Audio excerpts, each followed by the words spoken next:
Chers membres de Trader Pro, bonjour, j'espère que vous allez bien. Alors je suis heureux de refaire une vidéo. J'ai pas eu beaucoup de temps ces dernières semaines pour faire des vidéos. J'ai été énormément pris, alors je compte me remettre un petit peu là au mois de décembre, même si la fin de l'année arrive, on a autre chose à faire que de passer son temps sur les marchés. Voilà, je voulais faire un point sur les indices. Donc j'ai peu tradé en novembre. En novembre, j'avais tradé un peu plus, qu'est-ce que j'ai fait des bêtises. Et peu tradé en décembre. En décembre, j'ai gagné 1,37 €. J'avais pris une position à l'achat qui était très très bien, mais je suis sorti. Elle était beaucoup trop grosse. C'est une position que j'avais prise sur mon gros compte 0,08. C'est un petit peu trop important pour une seule position. Et puis en novembre, on avait fait des beaux mois des beaux mois précédents. En octobre, on avait fait des beaux mois. Dans le mois d'octobre. On va regarder, puis après on va faire le tour sur les indices et ce qui va nous intéresser. On a fait 495 € en octobre, c'était très très bien. Et en novembre aussi, on avait fait encore un mois positif, donc il va falloir essayer de faire la même chose pour le mois de décembre. 501 € avec des pertes quand même sur le Nasdaq, sur stop. On a bien fait sur le Dow Jones sur stop. Et on a bien fait de stopper ces positions. Et sur décembre, il va falloir essayer de faire grossir cette position ici, de faire monter tout ça.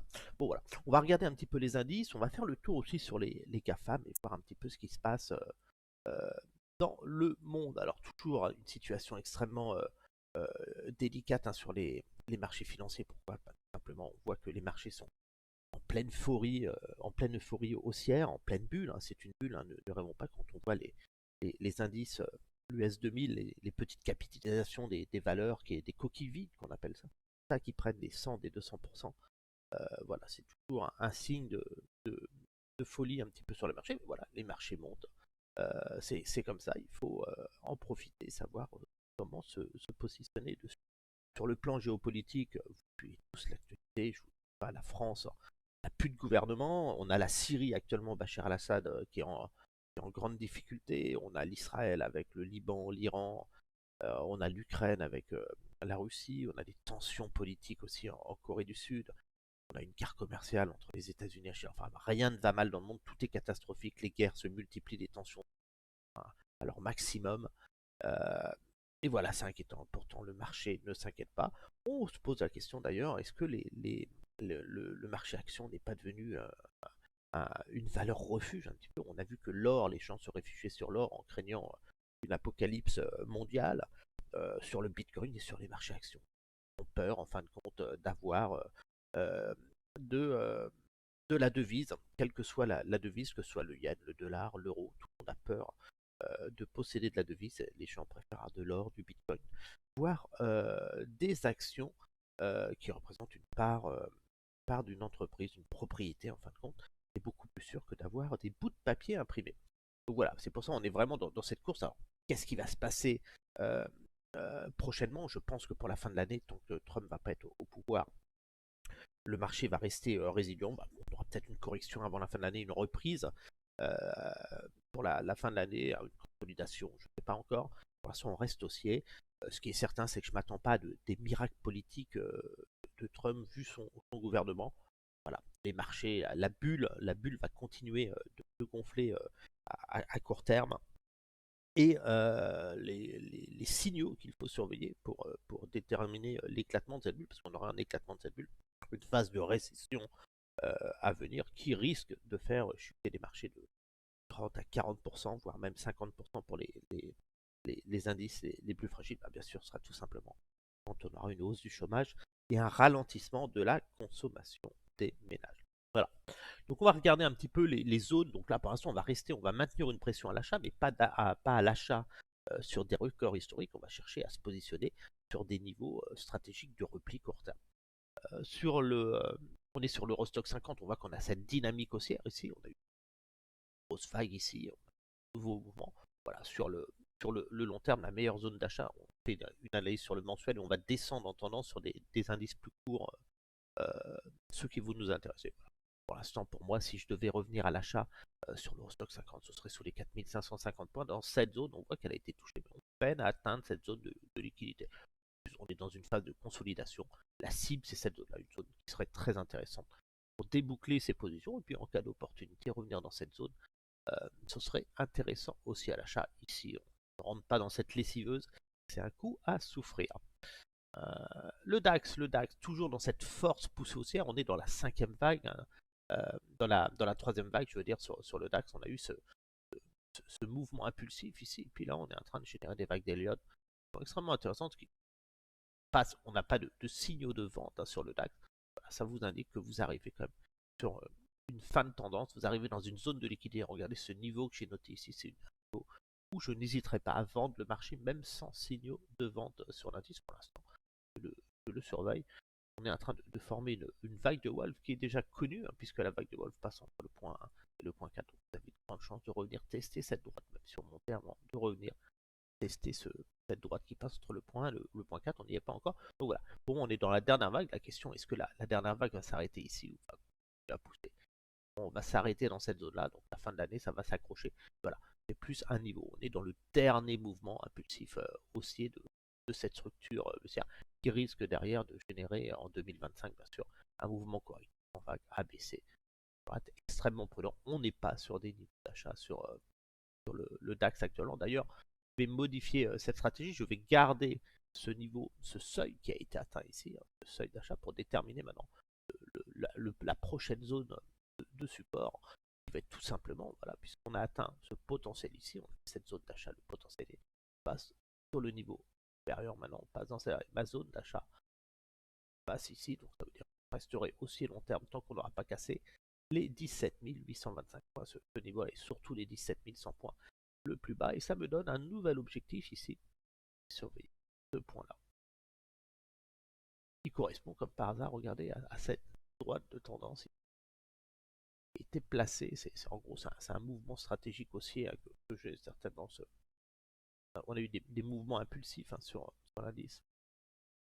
Des mouvements impulsifs. On voit que ce niveau-là, on est venu tester cette zone-là. Et puis après, on a des mouvements d'extension. Et là, le mouvement d'extension, vous savez, c'est le mouvement-là qui est à surveiller entre le point, ce niveau-là, ici, et ce niveau-là. Et ce niveau des 61,8. Entre l'impulsion de la vague 1-2 et la correction, qui me donne ce point qui est extrêmement stratégique. Donc j'ai surveillé comme ce marché. Sur le très court terme, j'ai plus tendance, s'il y avait une baisse, excusez-moi, à jouer une continuation de ce mouvement comme ceci. On va aller voir le CAC 40, toujours dans cette zone d'achat. Le CAC 40, on a eu une phase baissière ABC ici. Bon, voilà, pour l'instant, le CAC 40, tant qu'il reste au-dessus des 6700 points, on va chercher ce niveau-là. Ce qui était intéressant sur le CAC 40, c'est ce mouvement baissier que l'on avait ici. Le mouvement baissier ici. On a ce niveau ici. Le niveau cible ici, c'est le potentiel baissier de ce mouvement impulsif. On a eu le mouvement impulsif baissier. Je le mets en rouge, c'est pour ça qu'il faut être extrêmement prudent tant qu'on n'a pas de gouvernement, que la situation de la France. Voilà. On a quand même une zone de vente ici qui va rentrer plus en trading range, je pense, sur le CAC. Je ne m'attends pas à voir le CAC 40 s'envoler comme ça. On rentre dans une phase de récession qui s'annonce. Voilà. Vous avez deux scénarios. Les acheteurs achètent cette zone pour aller chercher ce niveau-là ici. Et vous avez les vendeurs qui vendent ce niveau-là, ce pullback technique pour aller chercher. J'ai plus tendance à aller chercher ce niveau-là que d'aller chercher ce niveau-là. Bien sûr, on aura un rebond dans cette zone. On a cette poussée ici. Ça va s'accrocher. Allez, de fin d'année ici. On va s'attendre derrière. Le gros risque que vous avez, c'est d'aller chercher ce niveau-là ultérieurement. Le Dow Jones, on voit que le Dow Jones avait atteint ce potentiel haussier ici qui était intéressant. Ici, vous aviez eu ce mouvement ici. Là, toujours, là, vous aviez ce mouvement impulsif. Dans cette zone, ce mouvement impulsif avec cette cible ici, on l'a complètement transpercé. On est sur un mouvement haussier important sur le Dow Jones. Donc sur le Dow Jones, moi, je suis acheteur uniquement, bien sûr, pour un repli. Je parle du moyen terme, on est sur des graphiques mensuels, je ne sais pas du court terme. Voilà, ma zone d'achat sur le Dow sera un retour dans cette zone-là pour aller chercher des niveaux supérieurs si l'indice voulait toujours continuer à monter. Voilà, mais sur le long terme, je ne sais pas des actions sur ce prix-là, j'attends des opportunités, tout simplement, je suis patient. J'accompagne le mouvement et puis si l'indice peut encore monter, je vais déplacer ma zone comme ça, savoir où me positionner sur opportunité. On reviendra obligatoirement dans cette zone, tôt ou tard, c'est inévitable. Le marché revient toujours tester les zones d'or d'achat. Il faut de la liquidité pour que le marché monte. Pour l'instant, ma zone d'achat se trouve dans cette zone. Ici, pour aller chercher un take profit, sur ce niveau-là, je vais laisser ça comme ça. En gros, ça vous dit aussi, voilà, que la meilleure zone d'achat se trouve dans celle-là. Voilà, ici, ça peut continuer à monter, mais ça vous dit une chose, c'est que ici, vous êtes déjà très éloigné de cette zone. Le risque, c'est que ça peut continuer à monter. Bon, vous allez corriger derrière. Le SP500, pareil, le SP500, on voit qu'il est toujours dans cette grosse dynamique, hein, poussé par les GAFAM. Cette magnifique ici. Mon potentiel haussier du SP500 se trouve ici, actuellement. Tant qu'on n'aura pas une bougie rouge en daily, là, le potentiel pourra augmenter. Mais là, si à un moment on a des bougies rouges ici, vous savez que cette zone est intéressante à acheter pour aller chercher ce niveau-là. Donc là, on voit qu'on est fort poussé haussière. On est un petit peu comme ici. Hein. C'est un petit peu le même principe qu'on a ici. Hein. Quand vous avez ce mouvement impulsif ici, vous voyez, et ce mouvement, vous n'achetez pas ici, même si ça, vous attendez un retour à proximité de cette zone, même si vous n'avez pas une profondeur de marché. Vous savez que c'est ici. Les prix sont intéressants, c'est pas en achetant sur ce niveau-là. Le Nasdaq, on est un peu dans le même mouvement que le SP500. On a eu la première vague, on a la deuxième vague ici. On est dans le dernier mouvement impulsif sur le Nasdaq qui nous permettra ensuite de revenir tester cette vague de Wolf, qu'un retour après sur cette zone-là. Ce qui m'intéresse sur le Nasdaq, que je trade un petit peu plus à court terme, mais j'ai pas eu d'opportunité d'achat malgré tout parce que j'ai pas eu de correction. On voit que sur ce mouvement impulsif sur le Nasdaq, on a eu la correction ici dans la zone d'or, d'achat ici, cette zone d'or d'achat. On voit qu'on est bien revenu chercher ce point bas ici, dans cette zone, qui permettait une opportunité d'achat technique. Et la cible, c'est ce niveau-là. Donc le Nasdaq a tendance à aller chercher cette zone de liquidité. Très belle zone de short ici, puisqu'on aurait une vague, deux vagues, et on terminerait la dernière vague. Ça veut dire que cette zone-là permettra aux acheteurs de ce niveau-là de prendre leurs bénéfices et de déclencher une correction baissière, certainement une correction ABC suite au mouvement 1, 2, 3, 4, 5 que l'on a eu. Donc, très intéressant. Sur le Nasdaq, je maintiens quand même une petite pression à l'achat, puisqu'il y a une folie acheteuse dessus. Je regarde mes heures dessus, j'ai pas beaucoup d'ordres sur le marché. Et j'ai des ordres sur ce niveau-là. On va regarder où je me positionne. Et je vais les laisser pour la fin de l'année. Nasdaq, on voit bien ces mouvements aussi. Hein, quand vous avez les croisements des MA, ça monte. On est vraiment dans une dynamique haussière. Ce qui m'intéresse, c'est plus le daily quand on a de la volatilité comme ça. Vraiment là, on voit cette zone. C'est la zone d'achat ici pour aller chercher ce niveau-là. La zone a bien été achetée sur ces niveaux-là pour aller chercher cette cible-là. Sur le daily, je vais regarder si j'ai des opportunités d'achat un petit peu plus intéressantes. Ce qui m'intéresse bien sûr, c'est ce mouvement-là. J'ai des ordres d'achat en attente sur, le Nasdaq. On voit ce mouvement, c'est des ordres extrêmement risqués. Bien chercher des impulsions baissières pour jouer des phases d'accélération dans cette zone-là. Le but de toute façon, c'est d'être vendeur sur ce niveau de prix ici. Voilà, on va dézoomer un petit peu. Là, je suis tout simplement, voilà, on a eu cette impulsion ici, ce mouvement correctif, on le voit ici. On a eu ce mouvement ici. Ouais, cette impulsion avec cette zone de take profit ici.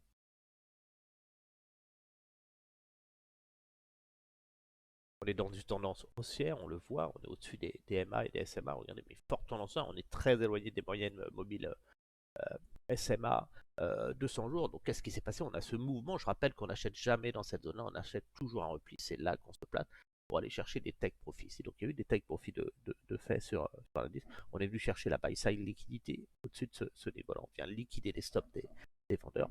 Ce pas des acheteurs qui achètent ici, c'est des vendeurs à découvert qui se rachètent. Moi, ce qui va m'intéresser maintenant, c'est ce mouvement impulsif ici, celui-ci là. Voilà. Celui-ci. Je suis à l'achat, bah, regardez tout simplement, j'attends une correction, un mouvement correctif qu'on aura certainement en décembre. Il va y avoir un mouvement prix, alors je ne sais pas ce qui va le déclencher, des prises de bénéfices. Voilà. Je suis en délit à surveiller cette zone-là, ça veut dire techniquement je n'achète pas sur cette zone. Par contre, si ça descendait ici les semaines à venir, j'essaierai de jouer ce mouvement-là pour la fin de l'année sur le Nasdaq et certainement ensuite rentrer dans une position vendeuse dans cette zone-là. Voilà.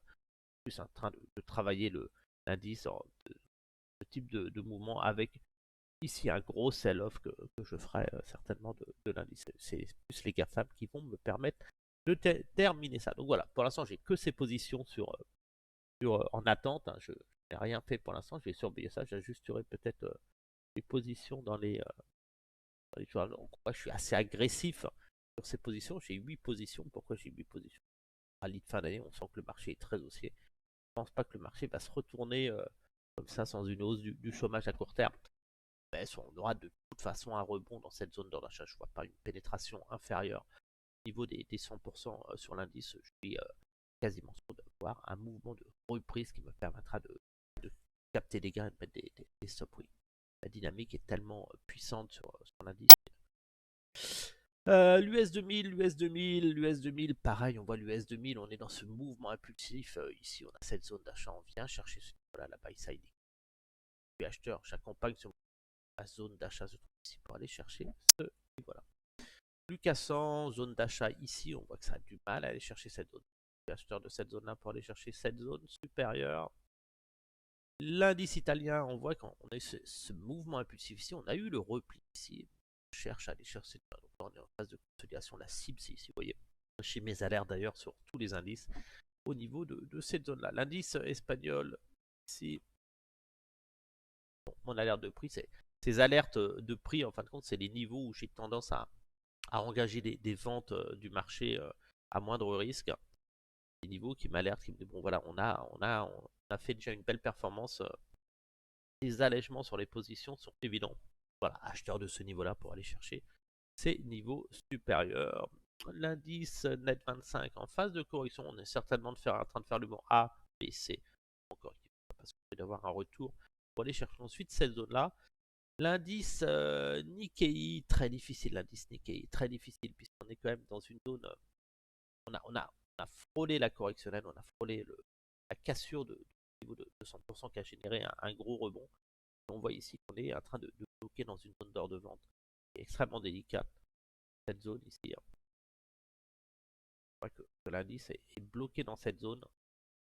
Et voilà, la mettre ici, bloqué dans cette zone pour un potentiel baissier qui se trouve quand même ici. Donc attention. Deux scénarios. Soit les acheteurs arrivent à casser ce niveau-là et on arrive à rejoindre ce niveau-là, soit on échoue ici, on repart à la baisse. Ce qui pourrait déclencher une chute des marchés, que ce soit européens, américains. Vraiment, je pense qu'on va s'accrocher là encore. Ce mois-ci, on va s'accrocher. Attention en 2025 avec le yen et tout. Il peut se passer des choses. En Asie, sur l'indice suisse, là, ce beau mouvement impulsif ici. On voit la buy side liquidité ici. Rechercher un peu cette zone pour pouvoir aller retenter cette zone. Alors, très belle zone de sur ce niveau-là. Le Mexique actuellement en zone d'achat. Regardez le Brésil, je veux dire l'indice brésilien a corrigé. Regardez, il a corrigé c'est intéressant. Voilà. Dans cette zone, c'est une zone d'accumulation pour aller chercher ce niveau-là. Avec profit se trouve ici. On a cette phase de correction. Enfin, un petit peu la même chose que vous aviez ici. Hein. Voilà, la phase précédente ici. On va chercher cette zone ici. On n'a pas réussi à toucher ce niveau-là. C'est pour ça que ça bloque un peu. On sent que la dynamique a un petit peu plus calé ici. Mais malgré tout, ce nouveau retracement reste toujours actif derrière. Le Mexique, toujours en train de tester, regardez, l'effet Trump hein, qui peine sur. Qui fait souffrir cet indice. Voilà, on est en train de tester le bas. Il ne faut surtout pas casser les 48 125 points sur le espoir, c'est d'aller chercher. Ici, la Chine, dans la zone d'achat, on a eu le mouvement impulsif. On est dans une zone d'accumulation pour aller chercher les 9000, 9400 points. On va passer sur les indices de la suite des indices. La U200, grosse dynamique haussière. Donc voilà, on n'achète pas sur des niveaux là. On attend une correction dans la zone d'or pour aller chercher ce niveau là. Il faudra être patient. Hong Kong, on a eu ce mouvement et ça y est, on a la phase corrective. Regardez cette boucle. On vient accumuler cette zone pour aller chercher ce niveau. Alors d'ailleurs, on va mettre les alertes pour être prévenu quand on les zones de liquidité, c'est assez important. Voilà. Les G20, toujours pareil, gros mouvement haussier sur les G20, regardez. La zone d'achat se trouve ici. Pour le potentiel ici, on va certainement revenir chercher cette zone de liquidité. Donc, ça se fera certainement. Je m'attends quand même à ce que ça se calme, à avoir un mouvement correctif de ce type sur l'indice. Je rappelle qu'on est sur des données mensuelles. Le Vietnam, bel indice, on voit qu'il ne fait pas de correction. On a une correction ici, c'est déjà reparti. Reste acheteur, voilà, sur opportunité. Les bons prix se trouvent ici pour aller chercher ce niveau supérieur. La UT 20, la UT 20, phase corrective, on voit que ces mouvements impulsifs quand on revient dans cette zone ici. Cette zone. Droite de tendance quand même qui est en train de perdre de l'année. Je ne serais pas surpris si les marchés se tiennent bien encore d'ici la fin de l'année. Un rebond ici pour aller chercher ce niveau supérieur. Le W20, pareil, on est sur ce mouvement impulsif. On a eu cette zone de liquidité qui a été touchée, regardez, à plusieurs fois, une fois, deux fois, trois fois. On revient tester cette zone-là. Il est important de rebondir dans cette zone pour aller chercher cette zone de liquidité supérieure. On va mettre une alerte sur ce niveau-là. Et l'indice chinois aussi, bon, c'est un gros biseau ici. On a eu la phase haussière, on est dans la phase de consolidation. Si l'indice doit rebondir, c'est dans cette zone-là pour aller chercher cette zone. Donc on voit que la dynamique des marchés est quand même haussière. On est très très haut sur les marchés. Les indices flambent actuellement, c'est incroyable. Et il faut en tenir compte. Voilà, on est très très haut, on n'achète pas sur des records historiques. Sur le long terme des actions, voilà, la seule chose qu'on peut faire, c'est du trading très court terme pour tirer son épingle du jeu, sachant qu'à tout moment, la hausse peut s'arrêter brutalement sur un signe noir qui pourrait arriver. On ne le connaît jamais, ce signe noir, mais à un moment, il va arriver. On aura un phénomène. On va regarder un peu les 7 magnifiques qui sont intéressantes. Cette magnifique, ça va être aussi un signal de prise de bénéfice des marchés pour moi. C'est pour ça que je surveille ces zones et ça me dit que les indices conservent encore un potentiel haussier. C'est pour ça que je ne peux pas vendre agressivement les marchés pour l'instant. Mais voilà, bon, je pense qu'il y aura énormément d'argent à la vente quand les excès haussiers seront terminés. Actuellement, on voit que sur Microsoft, la zone d'achat idéale est dans cette zone-là. On voit qu'on l'a touché ici, les 3,8. Voilà, le potentiel aussi 505, c'est une très belle zone de prise de bénéfice. C'est-à-dire que là, si les marchés montent comme je l'anticipe à court terme, court et moyen terme, voilà, ici, c'est tout à fait possible. Très belle zone pour shorter l'indice Nasdaq. Ce qui m'intéresse, c'est voilà, quand toutes les GAFAM vont arriver dans ces zones-là, ce sera un gros niveau d'excès sur l'indice Nasdaq. Nvidia, on a eu cette poussée aussi sur le titre, on a eu la correction potentiel aussi, c'est 156, puis on a ce nouveau mouvement ici, avec cette zone d'achat ici pour un potentiel 165 euros. Voilà, techniquement, on achète sur repli ici, dans cette zone-là, Nvidia, et on voit cette zone ici, on a cette zone ici, grosse zone, au-dessus de 156, c'est très risqué d'acheter le titre, même si je pense qu'on peut y aller. Voilà, on voit le potentiel 165. Pour ce mouvement impulsif ici, la cible, c'est ce niveau-là, la zone d'achat ici. Et pour ce mouvement impulsif, ceux qui ont acheté ici prennent leur bénéfice dans cette zone-là. Donc, ces deux zones, c'est des zones montées ici. Il y aurait énormément de vendeurs du Apple, toujours dans un mouvement haussier, elle n'a pas corrigé encore Apple. On voit que la zone d'achat sur Apple se trouve ici pour aller chercher 263. Il reste du potentiel aussi sur Apple. Si on regarde, Apple peut encore prendre 7%. Ça pourrait booster un petit peu le Nasdaq. Par contre, n'achète pas Apple sur ça. J'achète vraiment sur opportunité sur repli. C'est pour ça que j'ai une alerte ici et ici. Alphabet, mouvement impulsif sur Alphabet. On voit Alphabet à consolider ici. C'est pas mes moyennes. On va mettre un modèle d'achat. On va l'appliquer sur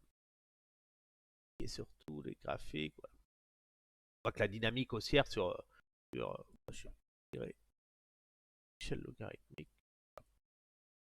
On voit que Alphabet est très éloigné de la SMA 200 ici, même des moyennes mobiles. Regardez, les meilleures zones d'achat, c'est dans ces zones-là. Regardez, vous êtes très éloigné. Donc, quand vous achetez, c'est un moment de revenir ici. Là, vous avez la zone d'achat qui est intéressante sur ce mouvement impulsif. On a eu la correction quand on a eu ce mouvement ici. On est ici, on vient chercher des achats dans cette zone. Donc le potentiel, c'est 208. Je ne serais pas surpris de voir Google atteindre les 208. Et là, ce serait des beaux signaux pour se dire, attention, là, le Nasdaq commence à être en surchauffe. Amazon a atteint, regardez Amazon, très intéressant. Amazon est en train de terminer sa troisième vague. Il y aura de fin d'année et puis il y a eu la première On a eu la première vague d'Amazon ici, mouvement haussier, hein. Hop, je fais des bêtises. Hein. Je n'arrive pas à ancrer mes vagues d'Elliott. On a eu une première vague, on a eu une deuxième vague ici, on a eu la baisse ici. Là, on est dans la cinquième vague, ce mouvement baissier. En train de former une vague de Wolf ici, donc un grand risque de retour après dans cette zone-là. Ce qui est intéressant, c'est qu'on voit que Amazon, sur ce mouvement impulsif ici, on voit que, je rappelle que quand l'indice se trouve ici, quand vous utilisez un retracement ici, toujours le même, c'est ce que j'enseigne chez Trader Pro. Voilà, vous avez ici, vous avez une zone d'achat ici. Comment j'accompagne, hein, vous êtes ici, vous accompagnez le mouvement et puis vous agrandissez votre retracement régulièrement comme ça, ainsi de suite. Donc vous n'achetez pas ici, jamais vous achetez toujours dans cette zone d'achat ici. La déplacer chaque mois. Le trading, c'est une question de patience. C'est pas une course. Le tout, c'est de bien se placer pour gagner bien. Donc vous accompagnez ce mouvement. Donc vous savez que par rapport au nombre de bougies vertes que vous avez, que vous ne pouvez pas acheter à ce prix-là, vous êtes en retard du marché, vous avez besoin de bougies rouges pour acheter. Et là, vous avez cette bougie rouge. Et regardez, vous aviez des ordres ici. Quand vous êtes ici, hein, quand vous êtes sur ce niveau-là, vous savez déjà que quand vous êtes sur ce titre, quand vous suivez ici, si vous aimez les fondamentaux, vous savez que quand vous êtes ici, vous savez que de toute façon, vous achetez en dessous de 259,76 et vous attendez. Regardez ce qui se passe derrière le mois d'après. Vous arrivez à acheter le titre, donc vous avez des ordres ici, vous lissez, vous mettez une dizaine d'ordres par exemple ici, vous lissez votre droit et vous êtes content d'avoir un ordre, deux ordres, peut-être même trois ordres de toucher. Et vous savez que vous allez chercher les 220 euros ensuite dessus. Regardez ce qui se passe. Hop, vous avez atteint votre sur un achat technique, si vous avez acheté ce niveau-là ici, vous avez gagné 37% intelligemment. Donc là, par contre, on voit que ce niveau ici impulsif et cette zone corrective ici, elle est terminée, on va la supprimer parce qu'elle a été consommée et puis la zone d'achat a été consommée ici. Maintenant, on a une nouvelle zone d'achat stratégique qui va nous intéresser, c'est cette zone ici, qui va nous donner un nouveau potentiel. Personnellement, je ne pense pas qu'on atteigne ce niveau-là puisqu'on a terminé la troisième vague. On a une vague, deux vagues, trois vagues. On va rentrer dans une phase corrective à baisser. Par exemple, on aura quand même un rebond technique dans cette zone qui sera naturellement. Cette zone, on va surveiller cette zone d'achat pour aller chercher ensuite. On va accompagner ce. C'est-à-dire que la tendance ne s'inversera pas sur Amazon tant qu'on n'aura pas cassé les 151 points. Donc, on reste acheteur de ce niveau-là. Ça, c'est ma nouvelle zone. Donc, voilà. Amazon, généralement, comment je suis un titre, ça, je vais accompagner ce moment. Je fais des alertes ici. Ça me prévient. En gros, je suis soit vendeur à 244 actuellement, ou soit acheteur sous les 189 $. Ça n'intervient pas. Bien sûr, si ça continue à monter, cette zone va se décaler, cette zone se décalera ainsi que mes alertes. Pour l'instant, on est là, sauf que si on a des bougies rouges ici, on serait plus tenté à acheter le titre des 189, à prendre un risque à l'achat dans cette pour aller espérer pousser cette zone. Meta, attention, Meta, regardez ce grand mouvement haussier sur Meta. On a eu la correction, la bouche rouge. Puis on n'est pas revenu dans la zone de l'achat, mais on a atteint ce potentiel. Je rappelle, on est sous l'influence de ce mouvement impulsif. Et on arrive dans cette zone de prise de liquidité. Donc attention, vous risquez d'avoir des prises de bénéfices sur ce titre dans les jours à venir. C'est ce qui pourrait générer une correction des marchés. On n'a pas encore touché les 635, je rappelle-vous. C'est la cible que je vous indiquais sur le Facebook Trader Pro. 635, c'est intéressant pour déboucler ces positions. Ça veut dire pas forcément un niveau de vente. Vous n'allez pas vendre à découvert le titre. Par contre, si vous avez acheté sur des niveaux inférieurs, c'est très intéressant de récupérer au minimum votre capital, de ne conserver que vos bénéfices investis pour sécuriser vos values. Tesla, mouvement intéressant. On voit que Tesla a eu un beau mouvement impulsif. On arrive dans ce mouvement impulsif ici sur Tesla. On avait ces zones ici. On voit bien ces zones d'achat ici. La zone d'achat est actuellement ici. Faire un petit peu de ménage sur Tesla. Voilà. Tesla, je déconseille des achats au-dessus de ce niveau-là. Il fallait acheter bien sûr plus bas. Ceux qui veulent espérer les 448, là, il faudra être patient. Donc voilà. On voit que Tesla, ce mouvement impulsif ici, avait généré une correction ici. Et on a atteint le potentiel haussier. Donc il y a des risques de consolidation. On va faire un petit peu de ménage. On va supprimer ça. Ce qui va m'intéresser maintenant sur Tesla et puis avec l'élection. Bien sûr, ce mouvement impulsif ici, avec cette cible. Je suis acheteur de Tesla sous les 264 $. Je n'achète pas sur. Voilà, et si ça monte comme ça, et bien je serai acheteur après des 280 $ pour aller plus haut. Mais actuellement, je suis ici. Voilà. On vient chercher toute la buy side liquidité sur Tesla, toute cette liquidité vendeuse qu'on va aller chercher. Je ne suis pas surpris que ça continue à monter, mais je n'achète pas. J'achèterai naturellement sur repli. Netflix, gros mouvement impulsif sur Netflix, pareil, je n'achète pas au-dessus de 640. C'est-à-dire que si je devais acheter il y aura bien sûr un mouvement quand il est là, j'achète pour aller chercher ce niveau-là, toujours le même principe. On reste là, c'est ce niveau-là. Voilà, sur le petit tour de marché, un petit tour quand même sur le Forex sur l'euro-dollar, parce qu'il y a des choses l'euro-dollar avec l'Europe, c'est extrêmement délicat avec Trump. C'est un marché un peu explosif actuellement. Pour l'euro-dollar, on va regarder, il va falloir être extrêmement prudent parce que l'Europe est en grande difficulté. Là, on voit que sur l'euro, on voit que l'euro a cette zone d'or de vente. On a eu ce mouvement impulsif baissier, on est revenu chercher cette zone d'or de vente et là, on est sur une pression baissière. On a cette zone d'or d'achat qui essaye de sauver l'euro. Le gros risque que l'on a, c'est une cassure de cette zone d'achat, c'est-à-dire la victoire de cette zone de vente et donc d'aller chercher les canaux. Personnellement, je serais acheteur de l'euro uniquement sur ce niveau-là actuellement. Voilà, je laisse une alerte, j'achète vraiment sur opportunité, voilà, ce niveau-là. Pour l'instant, tant qu'on n'y voit pas plus clair avec les États-Unis, l'Ukraine, la guerre en Europe, voilà, je me méfie d'une cassure de ce niveau-là et puis d'un problème de dette sur certains États européens comme la France, comme, euh, comme l'Italie. Imagine une récession qui arriverait en Europe alors qu'il faut soutenir la guerre en Ukraine. Voilà, pour l'instant, rien d'haussier. Voilà, certains peuvent tenter des achats techniques ici. Et voilà, si vous achetez ici l'euro dans cette zone d'achat, ça veut dire que vous captez que ça commence à monter, placez des stops parce que le risque ce sera un échec et après une baisse sur ce niveau. Même s'il y aura des rebonds techniques dans cette zone-là sur le très court terme. Voilà, voilà. Sur ce, je vous dis à bientôt. Je vais reprendre les vidéos de trading et être un peu plus actif sur le Facebook. Voilà, ça a été difficile pour moi au mois de décembre. J'ai été d'astreinte la semaine dernière, donc j'ai pas pu trader beaucoup. Donc on va reprendre nos activités. Je remercie toute la communauté Trader Pro pour tous les messages que vous postez sur le Facebook Trader Pro. Vous commencez à poster des analyses, à donner vos avis sur la communauté. C'est excellent, ça fait vivre la communauté. Ça nous permet d'avoir des idées, d'avoir une surveillance, veille sur les marchés. C'est très très bien. Je rappelle que si vous voulez apprendre le trading, cette chaîne, c'est pas une chaîne de conseils boursiers. Là pour vous montrer moi comment j'investis sur le marché, je me positionne, que je regarde les outils que j'utilise pour partager avec vous mes connaissances. Voilà, je vous recommande de ne pas prendre de risques sur les marchés, surtout sur ces niveaux de prix. La meilleure façon, c'est bien sûr de télécharger le compte démo XTB qui est sous cette vidéo. Le trading doit être quelque chose de ludique pour vous. Ça veut dire que si vous utilisez un compte démo, vous allez pouvoir vous entraîner, apprendre sans risque. Vous n'allez pas risquer de perdre de l'argent en voulant gagner des millions en un mois sans être formé. Formez-vous, utilisez un compte démo, entraînez-vous, essayez de comprendre les mécanismes du marché que je vous montre. Et puis, vous serez prêt, vous pourrez toujours passer en réel, mais au moins vous serez entraîné en compte démo. Le lien est sous cette vidéo, c'est le meilleur broker, c'est pour ça que je le recommande. Et c'est celui que j'utilise, vous ne serez pas déçus. La majorité des personnes de la communauté Trader Pro utilisent XTB, ce broker qui est vraiment tout pour le trading.